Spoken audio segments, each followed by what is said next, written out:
ఎవరు ఉన్నది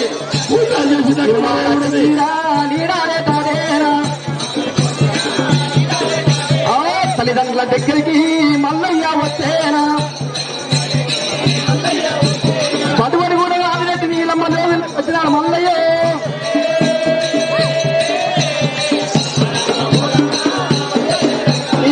వచ్చిన మల్లయ్యను తల్లికల్లా చూసేరా